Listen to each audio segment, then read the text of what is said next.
Hi guys, I hope you are doing well. Today we will talk about how to fix or how to solve the problem of a blocked account on the application of Reddit. You click on settings. Here you click on apps, default apps, app settings.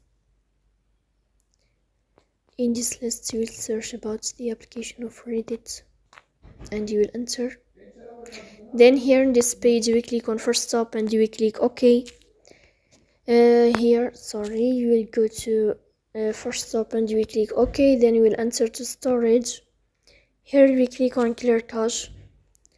In the end you will turn off your phone and you will wait a moment to restart your phone again to fix that problem.